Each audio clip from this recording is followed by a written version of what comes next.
Aboriginal and Torres Strait Islander viewers are advised that the following program contains images and voices of people who have died. They're an instrument you've probably heard before, used by Australia's First Nations people for thousands of years.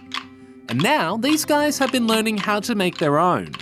Clapping sticks are used for like singing and dancing performances of traditional songs, and they also have multi-purpose use of being used for like digging and harvesting food from the land.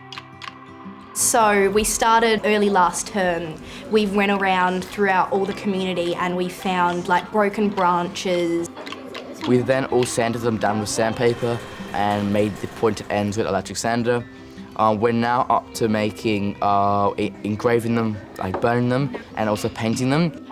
These guys will be using their clapping sticks during a traditional Torres Strait Islander song and dance that they've learnt as part of a special celebration at their school.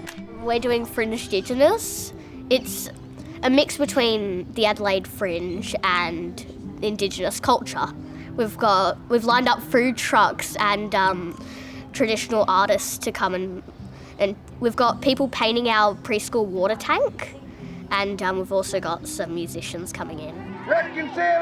It's going to be just one of the hundreds of celebrations held around the country as Aussies come together to celebrate Reconciliation Week.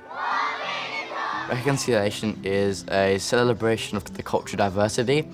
We're very lucky to have an amazing Aboriginal community education officer here, and everyone who's really supportive and everyone who kind of comes together and celebrate this on a daily basis pretty much. But to have a celebration with the community, I think is very special. As well as being a celebration, Reconciliation Week marks some really important dates in Australia's history. It starts on the 27th of May, which is the anniversary of the 1967 referendum, when 90% of Aussies voted to change the constitution to make sure Indigenous people were counted as Australian citizens.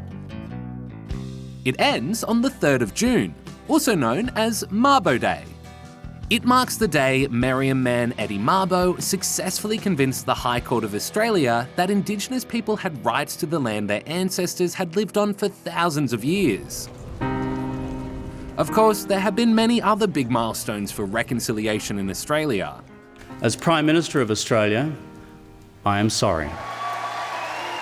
But despite the steps forward, many say we still have work to do to bring about equality and justice for all Australians. That's why Reconciliation Week is an important time to come together to listen and learn from each other.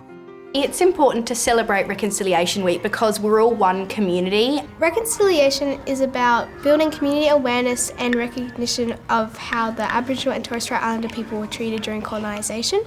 It is an ongoing journey that reminds us all about how the Aboriginal people had to fight hard for a meaningful way in how they were treated.